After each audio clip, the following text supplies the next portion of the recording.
د ولس غږ راډیو او زرغون تلویزیون ډیرو درنو لیدونکو او اوریدونکو سلامونه او مینه په دې هیله چې تاسو به ټول روغ جوړ او صحتمند واوسئ. تمه ده چې د یو ښاد او آباد افغانستان هیله به ولرئ.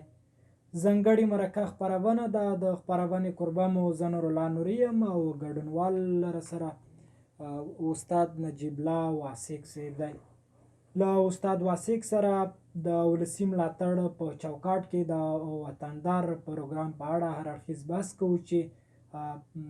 واسک صاحب په رسمي ډول د خوست استازیتوب کوو او د هیواد له بېلابېلو ولایتونو څخه یې لیدنې کړې دي. هلته د بېلابېلو قومونو له خلکو، ځوانانو، میرمنو، مشرانو سره یې کاته لیده کړي دي. د خوست په اړه هلته پریزنټیشن او معلومات ورکړي دي او د به هم د نورو ولایتو په اړه معلومات، جالب معلومات البته راوړي وي. تاسو له موږ سره پاتې شئ، دغه خپرونه تر وروستیو واورئ. زه باور لرم چې انشاءالله دغه خپرونه به ستاسو خوښیږي او پښیمانه به نه یاست. واسک صاحب، خپرونه کې درته هرکلی وایم، ستړی مه شئ. مننه. بسم الله الرحمن الرحیم. زه هم په خپل نوبت سره تاسو ته او ټولو درنو لیدونکو اوریدونکو ته خپل سلامونه او نیکې هیلې وړاندې کوم په دې هیله چې روغ او جوړ به وي. ډیره مننه استاد واسک صاحب. د ولسي ملاتړ په چوکاټ کې مو د وطندار په پروګرام کې برخه اخیستې وه. اساسي موخه یې څه وه او د هیواد څو ولایتونو ځوانانو او ګډونوالو په دغه پروګرام کې برخه اخیستې وه؟ د وطندار کوم پروګرام چې دی چې د سیمه ییزو ارګانونو ولسي ملاتړ په چوکاټ کې رامنځته شوی او د هغې یوه برخه تشکیلوي. تقریبا د تیرو 4-5 کالو را په دېخوا دغه پروګرام د هیواد په مختلفو ولایتونو کې د ولسي ملاتړ تر رهبرۍ لاندې پر مخ ځي او د دې اساسي موخه دا دی چې د یوې سیمې یا یوې ولایت ځوانان ولاړ شي نورو ولایتونو ته، د هغو ولایتونو د دودونو، د کلتور، هلته د تاریخي سیمو عنعناتو دې نه خبر شي او بالاخره دغه راشه دیرشه دوامداره واوسي او د یو ملي یووالي کې مرسته وکړي. دغه راشه درشه په نهایت کې موږ داسې یوې مرحلې ته ورسېږو چې هغه فاصلې چې د بېلابېلو لاملونو په وجه د افغان ولس په منځ کې رامنځته شوي دي هغه له منځه ولاړې شي، که هغه د قوم په نوم دي، که هغه د سمت په نوم دي، که هغه د ژبې په نوم دي. بالاخره موږ په رښتینې معنا ملي یووالي ته ورسېږو او دغه ملي یووالی زموږ د وطن د بهبود او د ترقۍ باعث وګرځي. مننه واسک صاحب. تاسو په دغه پروګرام کې د خوست استازیتوب کوو، نمایندګي مو کوله. په دغه پروګرام کې چې تاسو برخه اخیستې وه، څه مسؤلیتونه مو درلودل؟ مخکې د دې چې د پروګرام ته څوک انتخاب شي، هغې نه اولین غوښتنه دا وي چې هغې کومه سي وي د هغه دوی ته لیږل کېږي او له هغې وروسته بیا دویمه غوښتنه دا وه چې د خوست په اړه باید ما یا په بلخ ولایت کې یا په سمنګانو کې هلته یو پریزنټیشن ورکړی وای چې هغه تقریبا په لانډو د خوست د ټولو اړخونو باره کې دوی ته معلومات ورکول دي. زما یو دغه مسؤلیت و. په عیني وخت کې هغه فعالیتونه چې په هغو ولایتونو کې سرته رسېدل د وطندار په برنامه کې هغې کې د یو اوسمېشتي ځوان ګډونوال په صفت باید ما برخه اخیستې وه. څو ولایتونو ته مسافر وکړ او دغه پروګرام چې و د وطندار څو ورځې دوام یې درلود؟ د وطندار دغه زما فکر لسم پروګرام و چې په بلخ او سمنګان ولایت کې ترتیب شوی و. ټولې 3 ورځې په بر کې ونیولې چې 2 ورځې په بلخ کې وي او 1 ورځ په سمنګانو کې. مننه واسک صاحب. د بلخ یادونه مو وکړله چې د سمنګانو سربیره بلخ ولایت ته مو هم سفر کړی و. په بلخ ولایت کې مو په کومو فعالیتونو کې برخه واخیسته او هغلته مو داسې څه ولیدل چې ستاسو لپاره ډېر جالب و؟ زمونږ دغه وطندار کوم پروګرام چې و دی پیل هم د بلخ ولایت څخه و. په لومړۍ ورځ موږ د ولایت مقام سره ناسته لرله، په یو ډول افتتاحیه ناسته وه. له هغې وروسته د روضې مبارکې څخه لیدنه وه. په روضه مبارکه کې هلته د وزیر محمد اکبر خان مقبره دی او امیر شیر علي خان مقبره د هغوی څخه لیدنه وه. زموږ تقریبا اول ورځ په همدې کې تېره شوه چې د کوم هغه اوله ناسته وه د ولایت سره او د دې څو ځایونو نه لیدنه وه. بلخ کې مهم ځایونه چې دي ډېری هغه زموږ او ستاسو خلک چې هم ځي هغلته لیدنه کوي، د دوی لپاره جالبه وي. د حیرتان او بندر او ریګ روان سیمو دي چې موږ بیا د یادونه وکړلو. له دغه سیمو مو لیدنه وکړله، که کړې مو تللي وئ، هغلته داسې جالب څه و چې تاسو دپاره په زړه پورې و او یو نوي څه مو لیدلي؟ بلې موږ اوله ورځ په بلخ کې، دویمه په سمنګانو کې او دریمه ورځ بیا هم د بلخ ولایت مربوط حیرتانو بندر و. هلته کوم د ازبکستان کوم هغه موږ دوی سره سرحد لرو، پول لرو، هغې نه لیدنه وه. او د ریګ روان کومه دښته ده دې څخه، او په عین وخت کې د خلم ولسوالي هلته یو بالاحصار و تاریخي، هغې نه لیدنه وه. او په خلم ولسوالۍ کې امیر عبدالرحمن خان چې کوم بڼ جوړ کړی و هغې څخه لیدنه وه. د اول کله چې موږ هغه ته لاړو د حیرتانو بندر ته، د پول په باره کې موږ ته معلومات راکړل شول چې دا پول څومره مخکې جوړ شوی، او دا موږ او د ازبکستان په منځ کې د راشدرش او وسیله ده، او په عین وخت کې د امو سیند چې مشهور سیند دی په دې باندې پول تیر شوی. عین وخت کې تاسو دغه خلک لیدل چې له ازبکستان سره په دغه پوله دغه همدا موضوع موږ دپاره ډېره جالبه وه چې د بلخ خلک او د ازبکستان کوم اصول یا پاسپورټ کومه قانوني کوم مراحل و هغه چې چاته یې کړي وو بغیر د کومې ستونزې مشکل په ډېر عادي شکل په پول نیاته خلک په پیاده هم یې خواته ازبکستان ته اوښتلی شول، او هغه خلک دې خواته راتلل، کومه ستونزه نه وه. یعنې موږ داسې نه شوه له دې سربیره په دغه تګ راتګ کې چې له ازبکستان سره د افغانستان خصوصا د بلخ خلکو کاوه، د تورخم، غلام خان، سپین بولدک، له دغه لارو سره یې داسې څه توپیر درلود چې ستاسو لپاره موږ تاسې ډېری وخت د رسنیو نه وینو یا اورو چې په تورخم کې ستونزه ده، یا په ویزا اخیستلو کې د پاکستان سره، همدارنګه په چمن باغ کې هلته نورو یا د ایران سره مشکلات وي، خو هلته ما دغه مشکلات ونه لیدل، او ډېر په عادي شکل خلکو کولی شول چې راشه دېر شه ولري، او یو ډول د صمیمیت فضا حاکمه وه. او د امو سیند چې موږ وکتلو، هغه دردونکې موضوع زموږ دپاره دا وه چې د امو سیند د افغانستان کوم اړخ ساحه چې دی دغه ورځې نه بلې ته د ساحه تخریبوي او زموږ هغه آباد ځمکې له منځه وړي. خو یې خواته چې دی دې خواته بیا ازبکستان خپله ساحې نه کار روان کړی، هغه د هغې د تحکیم دپاره کار کېږي. معنا دا چې د امو سیند چې دی زموږ دپاره د زیان یوه وسیله دی او دوی دپاره د ګټې. داسې روانې چارې مو ونه لیدې چې افغان دولت دغه پیل کړي وي د امو د سیند څخه څو دغه حاصلخیزې ځمکې یا دغه ښکاري ځایونه چې له دغه سره لګېدلي دي امو سیند څخه له دې څخه دفاع وکړي او هم په عین حال کې د امو له سیند څخه ګټه واخلي؟ په ډېر تعصب سره باید ووایو چې داسې څه هلته نه لیدل کېدل، بلکې هغه ځوانان چې موږ سره د بلخ نه راسره وو هغو هم دغه شکایت درلود، او د دوی په وینا چې بار بار دوی دغه غږ پورته کړی دی چې دغه ساحې د تخریب مخه باید ونیول شي. نو دولت د خوا نه داسې څه اقدامات نه تر سترګو کېدل چې هغه د اوبو مخه ونیول شي یا د اوبو نه سالمه ګټه واخیستل شي. هلته د خپله د ریګ روان کومه دښته چې ده، دې غواړم هغه ریګ روان په هغه وجې ریګ روان باندې به هم وغږېږو. واسیق صاحب، دغه د امو سیند وروسته تاسو کله چې له چارواکو سره لیدنې کړې وي په بلخ ولایت یا په مرکز، البته مرکز ته په راتګ، دغه ستونزه یا پیغام مو تر چا ونه رسوه؟ موږ هغه د برنامې په راس کې چې څوک راسره وو، شهید زوی صاحب او نور مشران دا ټول دغه حالت ولیدو، او زه په دې مطمئن یم چې دغه غږ به دوی قدرمن ولسمشر ته هم ورسولی وي یا به یې ورسوي. هیله ده چې توجه ورته وکړي، خو لکه په نورو ټولو ساحو کې چې موږ تاسې مشکل لرو، داسې د امو سیند هم زموږ تاسې یوه ستونزه ده. مهرباني واسیق صاحب، اوس راته د ریګ روان د دښتې او سیمې په اړه راته ووایئ چې هغلته داسې تاریخي څه وو او تاسو ته څه ډېر جالب د خپله د ریګ روان د نوم هغه کومه وجه تسمیه چې ده، موږ تاسې وایو چې کله لولو چې ریګ روان یعنې هغه ریګونه چې هغه په حالات کې دي، د تاک په حالات کې دې دښتې چې د ډېره لویه دښته دې په اړه ویل کېږي چې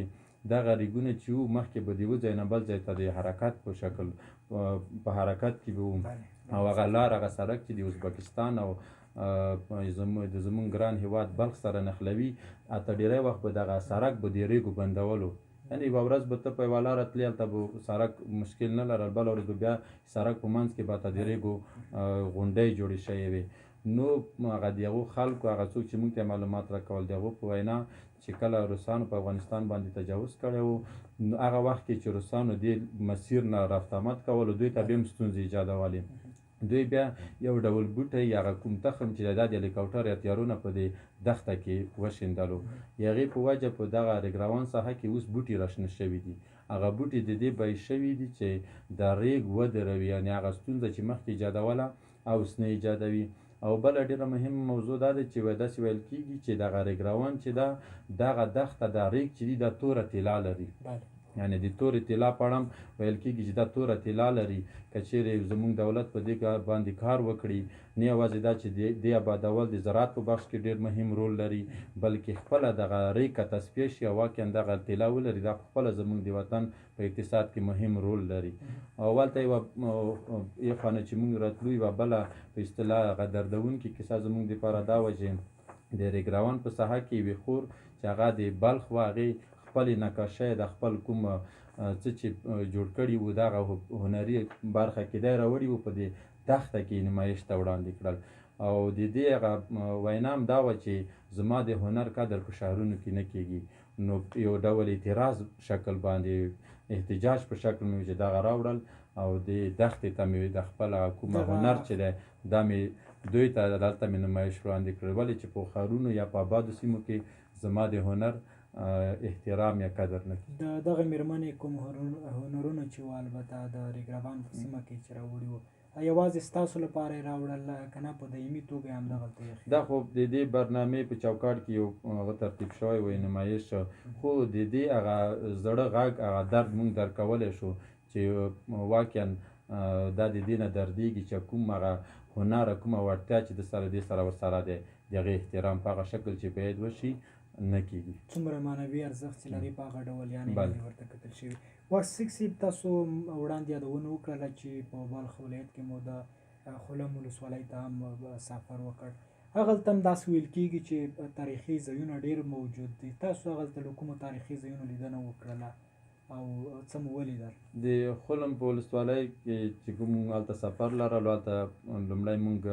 د ولسوال صاحب سره ناسته لرله او دغه ناسته هم په هغه بڼ یا باغ کې ترتیب شوی وه چې هغه د امیر عبدالرحمن خان په وخت کې جوړ شوی و او د خپله دغه باغ جوړښت چې و دغه دیوالونه هم دا د خټو یا پسخونه جوړ شوي وو د هغې جوړښت هم ډېر محکم و او هغې ډېر جالب و او ډېر ښکلی ډیزاین شکل ترتیب شوی و هغه باغ ته هم هغه شکل نه چې باید توجه شوي وای نه وه شوې ورته او تر څنګ یې خواته یو بل بلایسار و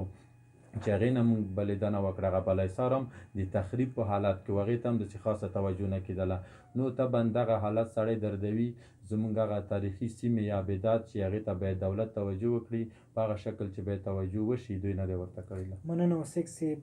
وړاندې مې یادونه وکړله چې له بلخ وروسته سمنګانو ته مسافر وکړ د بلخ وروسته کله چې سمنګانو ته ولاړئ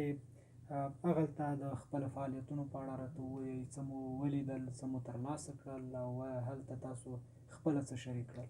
د سمنګانو ولایت کې هم لومړی کومه موږ ناسته چې لرل هغه د ولایت مقام سره وه د هغې ولایت محترم والي صاحب و د پوهنتون محترم رئیس صاحب استادان او ټول هغه مدني حرکتونه نهادونه چې په سمنګانو کې شتون لري هغو سره زموږ ناسته لرله او هغې نه وروسته بیا زما مسؤلیت دا و چې په هغه ناسته کې زه د خوست په اړه پریزنټیشن ورکړم له نیکه مرغه هغه پریزنټیشن چې زما مسؤلیت و هغه مې هم تر یوه حده پورې په درست ډول سر ته ورسولو او د موږ مشرانو غوښتنه هم دا وه چې د سمنګان خلکو او د 22 ولایتونو کوم ورونه خویندې چې موږ سره په دې پروګرام یا برنامه کې را سره وو هغو ته مو د خوست د مختلفو اړخونو په اړه که هغه د تاریخ په اړه وو که هغه د دودونو په اړه وو که هغه د پرمختګونو که هغه د وطن دپاره د قربانۍ او ټولو برخو کې تقریبا هغه معلومات موږ ورکړل هغې ځینه بیا موږ د رستم تخت ته ولاړو سمنګانو ته چې کله سړی ځي نو رستم تخت یو ډېر تاریخي او مشهور ځای دی چې هغې نه ډېری خلک لیدنه کوي له هغې څخه موږ لیدنه وکړه چون هوا باراني وه یخه وه او څه ناوخت هم و ډېره موقع برابره نه شوه چې سمنګانو کې موږ ډېر پاتې شو مننه وسیک صاحب تاسو چې کله په سمنګانو کې پریزنټیشن ورکړ د خوست د کلتوري سیاسي یا نورو مسایلو کو تاریخي ځایونو باندې مو خپل معلومات ورکړل دغه د پروګرام ګډونوالو مخکې له پریزنټیشن د خوست په اړه څه فکر درلود او وروسته له پریزنټیشنه بیا د دوی احساس څه و او د دوی لید څه و. هغه څه چې ما درکړل د پریزنټیشن نه وروسته یو ګردی میز برابر شو، هغې کې د سمنګانو وروڼو خویندو او خپله زموږ د برنامې مشرانو هم برخه اخیستې وه. د دوی حتی یو ډول شکایت هم په دغه شکل و چې نورو ولایتونو ته کار شوی، سمنګانو ته کار نه دی شوی، او حقیقت هم دا و چې سمنګانو ته کار نه دی شوی. مونږ یا خوستمیشت یا لویه پکتیا هم د دولت څخه ګیلې لرو، خو کله چې بیا نور ولایتونه وګورو بیا سړی په دې حال ډېر شکر وباسي. حتی زه په ډېر جرات سره ویلی شم چې یوازې شیخ زاید پوهنتون چې دا یوه ډېره لویه لاسته راوړنه ده د خوست دپاره، او د خوست په مختلفو برخو کې هغه شخصي سکتور دی که دولتي دی، نورو برخو کې کار شوی دی، لا هم زیات کار ته ضرورت لري، خو سمنګان هم هغو ته هم کار نه دی شوی. هیله ده چې سمنګانو ته هم کار وشي او خوست هم لا زیات کار وشي. مننه وسیق صاحب، تاسو دوه ولایتونو ته سفر کړی و، هم مزار ته البته بلخ ته او هم سمنګانو ته. په کلتوري او علمي لحاظ یو بل ته څومره توفیر کوو او څومره متفاوتې وي، او تاسو هغلته څه ولیدل چې د دوی هغه لوی توپیر مو درکړی؟ د سمنګان او بلخ هم سرحده ولایتونه تقریبا د څه منځ کې کوم بل ولایت نشته، سره نږدې دي، تر ډېره حده دوی هغه دودونو کې ډېر فرق نه لیدل کېږي، خو ممکن ځینې خوراکونو کې یې لږ فرق وي یا ځینې نورو برخو کې. بلخ په اړه ویل کېږي وایي چې دا څوک بلخ ته لاړ شي او څوک چا نه پوښتنه وکړي چې کابلي دې خوړلی، ووایي چې نه وایي چې ته بلخ ته نه یې لاړ. نو دا یو هغه متل زما ذهن ته راغلو د بلخیانو. دغسې سمنګانو ته چې راشئ، سمنګانو خپل ځینې د خوراکونو خپل دودونه لرل، ځنه رسمونه لرل، حتی یو ډول ډوډۍ دوی 3.5 کیلو وړو نه یوه ډوډۍ پخېده چې هغه ډېره غټه ډوډۍ وه په سمنګانو کې. یعنې دا د دوی هغه کلتوري یوه ځانګړنه وه چې تاسو سره ما شریکه کړه. دغسې نورو دغه ډوډۍ معمول هره ورځ پخوي که یوازې کله چې تاسو ګډونوال یا میلمانه هلته تللي وئ ستاسو د میلمه پالنې دپاره؟ دا د دوی یو دود دی چې دغه غټه ډوډۍ پخوي چې تقریبا ما مخکې ویل چې 3.5 کیلو وړو نه جوړېږي، او په یعنې وخت کې هلته د سمنګانیانو وروڼو خویندو په منځ کې د خوست د غټو وریژو د هغه مې وریجې یا غوړی دغه موضوع ډېر هغه وه، خو دوی بیا شربرنج پخوي چې هغه کې هغه وي وریجې په هغه ورسره وي، شیدې ورسره وي او شربرنج په شکل برابرېږي، خوږې هغې هغې په منځ کې بیا دوی غوړي اچوي. نو طبعا موږ تاسې په هغه خوراکونو کې یا دودونو کې یو څه تفاوت شته، خو د خپله دغه رنګارنګي دا زموږ تاسې د وطن هغه ښکلا دی چې سړی دې نه خوند اخلي او سړی په لیدو یا هلته هغې کې چې برخه اخلي یا بېلابېلو دودونو کې هغې سړی روحاً ارامېږي. دغسې لکه د وزلوبې لوبه وه په هغه کې په بلخ کې خلم ولسوالۍ کې چې زموږ د دې ولایتو د ځوانانو دپاره ترتیب شوې وه. خوست کې اکثره ځوانان یا کرکټ لوبه کوي یا والیبال کوي یا فوټبال کوي، خو حتی بیا د وزلوبې لوبه ډېر شهرت لري او ډېر مینهوال لري. دغه ولایتونو کې دغه د میلمه پالنې کلتور څه ډول و؟ له خوست سره یې څه توپیر درلوده او هلته زیات و له خوسته کم و؟ په دې اړه راته ووایئ. له نیکه مرغه چې افغانان که د هېواد په هره ساحه کې په هر ولایت هره ولسوالۍ کې ژوند کوي، دوی ډېر میلمه پال دي، او لکه څنګه چې د خوستوالو نه دوی ډېره ښه خاطره لرله د میلمه پالنې نه، خپله د دې به پروګرام مشرانو یادونه کوله. دغسې د سمنګان او د بلخ هغه وروڼو چې په دې پروګرام کې خوست ته تشریف راوړی و، همدا ډول موږ هم د دوی نه ډېره ښه خاطره لرو. د بلخ درنو اوسېدونکو د سمنګان هغه میلمه پالنه چې موږ ولیده، سړی روحاً ډېر ارام شي او سړي ته دا ښیي چې د ولسونو په منځ کې هیڅ ډول مشکلات نشته، هیڅ ډول ستونزې نشته. ولسونه واقعاً د افغانستان کوم هرې سیمې کې چې دوی ژوند کوي د یو بل سره د زړه نه مینه لري او په دې هیله وي چې د یو بل ولایت والا راشي او دوی میلمه پالنه وکړي. نو زما په شمول دغه 22 ټولو ولایتونو ځوانان او زموږ رهبري چې راسره وه، دا ټولو د بلخ او سمنګان نه ډېره ښه خاطره لرله، او زه دلته هم د دوی نه مننه کوم او په دې هیله چې دوی بیا هم راشي د خوستوالو میلمه پالنه لکه څنګه چې مخکې هم هېوادوالو ته معلومه دی، دوی هم د خوست نه لیدنه وکړي او خوستوالو میلمه پالنه وکړي. دوی راتلونکي کې اراده درلوده څو لوی پکتیا ته بیل خصوص خوست ته راشي او دغه ډول پروګرام جوړ کړي. بلې دا یو د دې برنامې په چوکاټ کې او هم د دې نه بغیر هم دوی هیله لرله چې خوست ته راشي. زه د دوی د میلمه پالنې په اړه یا د خوستوال نه چې دوی کومه ښه خاطره لرغله مې یوې موضوع ته لنډه اشاره وکړم. کله چې موږ سمنګانو ته لاړو هلته په تالار کې کښېناستو زموږ د خوست ولایت د ولسي ملاتړ کوم مشر چې دی محترم سهار صاحب هم را سره و هغې سره ده پېژندل ولې چې په دې پروګرام کې خوست ته راغلی و د سمنګان کوم ورور چې و مبارز په نوم دې مستقیما دا پوښتنه وکړه چې خوست نه چا تشریف راوړی سمنګانو ته او سهار صاحب ستړي ماتې ورسره وکړه بیا ما ځانو ته معرفي کړو یعنې د دپاره دا یو ډېر هغه وه هغه د هیجاني حالات چې ما درک کړو چې د خو خوست نه ډېره ښه خاطره لرله بیا د ځینې مشرانو یادونه دوی وکړه بیل په ځانګړي ډول د خوست ولایتي شورا رئیس یادونه وکړه چې موږ ډېر ته نه خوښ یو زموږ ډېره ښه میلمه پالنه وکړه دغسې اطلاعات الکلتور رئیس صاحب او نورو مشرانو یادونه وکړه د عاد محمد یادونه وکړه چې موږ عاد محمد ته لاړو یې ځینه مو لیدنه وکړه نو خوستوالو نه دوی ډېره ښه خاطره لرله او دا زموږ دپاره افتخار و چې هغه په دې پروګرام کې چې خوست ته دوی څوک راغلي وو کوم وروڼه خویندې د خوستوالو نه ډېر خوښ وو. مننه وسیک سي په دغه پروګرام کې د کومو قومونو ځوانانو ګډون کړی و یوازې په لویه کې پښتون قام او تاجک ازبک دغه خلکو هم ګډون کړی و. دې پروګرام کې داسې کوم بحث نه وي موجود چې فرض کړه د کوم قام والا دې وي کوم دې نه وي بلکې د هر ولایت نه یو ځوان انتخابیږي ممکن خوست نه چې څه دا به پښتون وي ځکه چې خوستوال دلته پښتانه اوسېږي په خوست کې مزار نه ممکن پښتون وي ممکن ازبک وي ممکن تاجک وي هزاره وي خو له نیکه مرغه په دې پروګرام کې پښتانه هزاره ازبک تاجک او د دې په څنګ کې حتی بلوچ چې هغه موږ سره وو د اکثریت قومونو وروڼه خویندو موږ سره ګډون کړی و یعنې داسې یو ترکیب و چې موږ د دې هغه چې هر ځای ته په سفر تلو موږ فکر کړو چې په یو شکل لکه یو کوچنی افغانستان د هر قوم د هر سیمې هم هر ولایت نمایندګان مو سره خپلمنځي رابطه مو څه ډول وه ستاسو برخورد چلند څومره له صمیمیت او مینې یووالي ډک و؟ ډېر صمیمانه و تر اخره پورې کله چې بیا موږ یو بل نه رخصت اخیستو د هرې خور هر ورور دغه هیله وه چې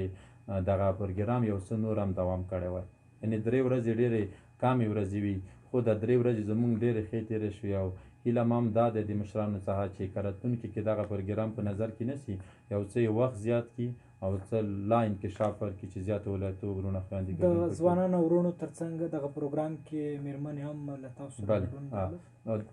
دا ځینې ولایتونه موږ سره خویندې را سره وي ځینې ولایتونه نارینه سره و دا دواړو برخونه وو. مننه واسک سي په لویه کې مو د سمنګان ولایت او د بلخ ولایتونو د لیدنو کاتنو پریزنټیشن معلوماتو په لویه کې مو داسې څه ترلاسه کړل څه مو ولیدل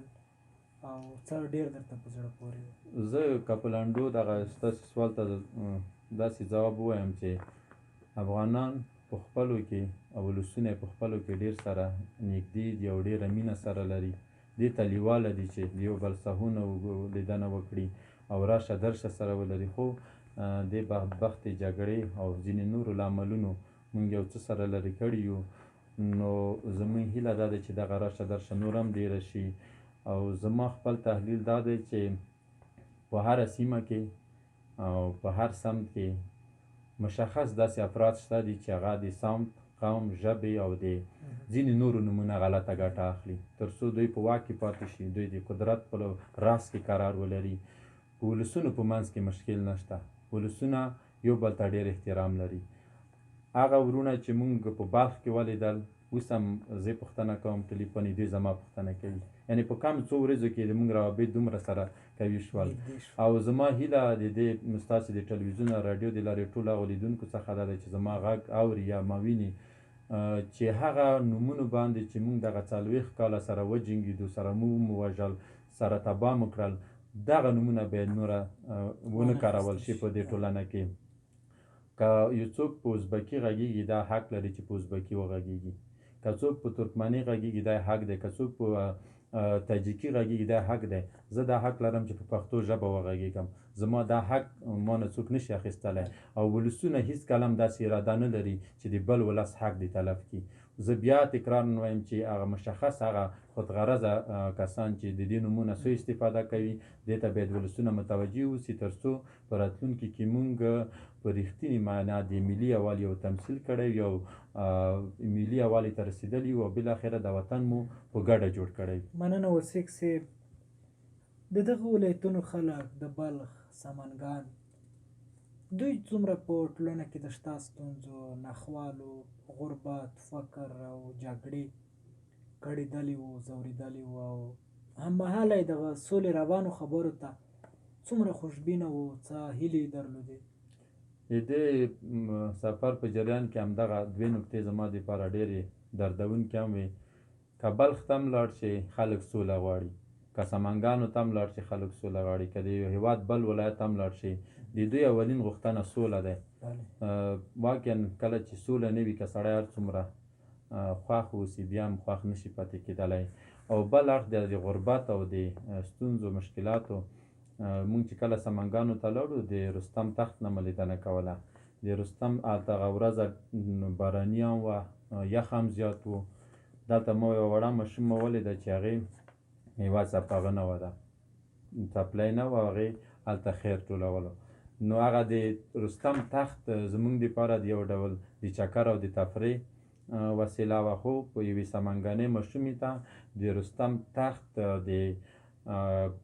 د خیر ټولولو وسیله وه هلته. نو هغې ماشومې نه بیا ما یو دوه عکسه ځان سره واخیستل د ځان موبایل کې. بیا چې دلته راغلم هغه ورور چې مخکې مې یادونه وکړه مبارز په نوم، د فیسبوک د لارې مې هغه عکس په ده ته ولیږلو، د وټساپ د لارې ما ورته ویل چې دغه ماشومه ته پیدا کړه تر څو که امکان لري د ماشومې دپاره مونږ یو څه مرسته په خوست کې برابره کړو هلته یې ورولېږو. نو زه کوشش کوم چې ماشومې دپاره یو څه برابر کړم او یې سمنګانۍ ماشومې ته یې ورولېږو. او لکه څنګه چې یو خوستوالي ماشومې نه یو خوستوال ماشوم نه مونږ دردېږو داسې مونږ سمنګانیان هم ولیدل چې هغه هم په ستونزه کې دي، په مشکلاتو کې دي. او مخکې مې اشاره ورته وکړه چې دولت هغه ډول چې باید کار ورته وکړي نه دی ورته کړی. مننه واسق صاحب. رښتیا هم د ځینې حالات، ځینې خبرې ډېرې دردېدونکې دي. په لویه کې نه یوازې د خوست، لویې پکتیا، د هېواد په هر ولایت، هره سیمه کې له دغه بدبختیو او په ټولنه کې د شته ستونزو خلک زیات کړېږي. زه هیله لرم چې دغه عکس چې له استاد واسق سره دی، مخکې مو هم په خوست کې د ده فعالیتونه لیدلي دي د وروستیو څو کلونو راهیسې چې د ځینې مسافرو وروڼو په هڅو سره د غربت ځپلو سره مرسته کوي، لاسنیوی کوي، همکاري کوي. له ده ډېره مننه. خو دا عکس به تاسو هم وګورئ په واسق صاحب، که چېرته مو له دغه ماشومې سره همکاري وکړله، لاسنیوی مو وکړ، بیا به هم له موږ سره دغه خبر شریکوئ. په هر حال دغه ډول پروګرامونه واسق صاحب د قومونو ترمنځ، د ملیتونو ترمنځ او په لویه کې د هېواد د ټولو خلکو ترمنځ په مینه، یووالي او اتحاد کې څومره مؤثر رول لوبولی شي او څومره ګټور تمامېږي؟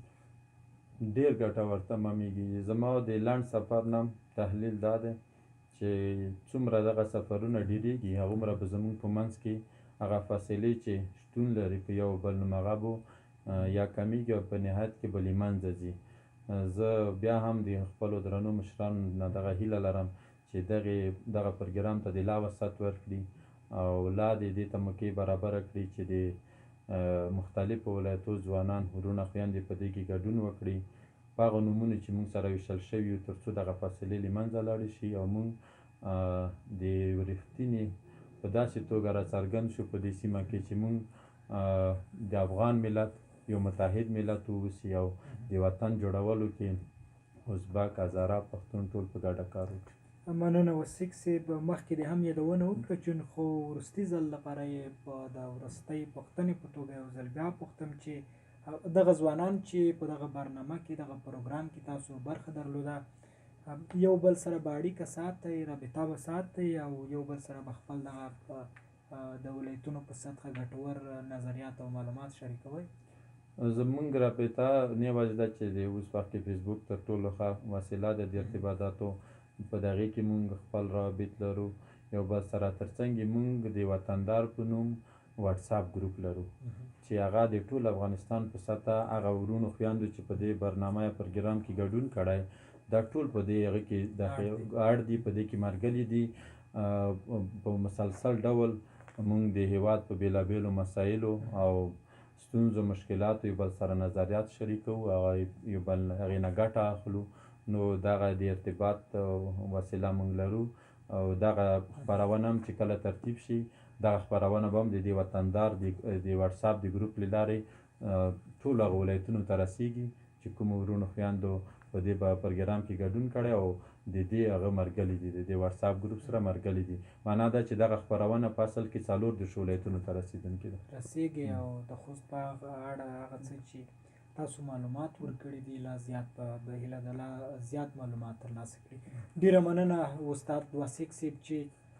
زموږ بلنه مو ومنله، تر دغه ځایه راغلی، ګډون مو وکړ او د دغه پروګرام په اړه مو له موږ سره هر اړخیز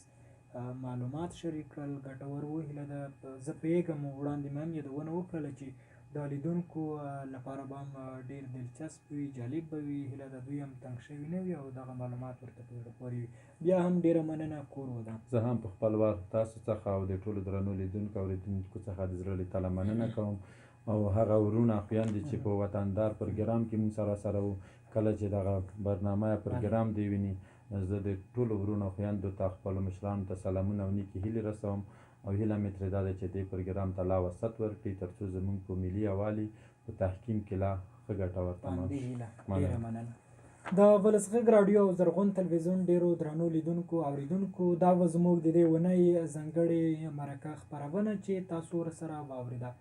هیله ده چې ستاسو لپاره جالبه وي، په زړه پورې وي. تر بیا ما نورالله نوري ته اجازه راکړئ. په لوی او بخښونکي خدای مو سپارم. د یوه پرمختللي او باثباته افغانستان په هیله.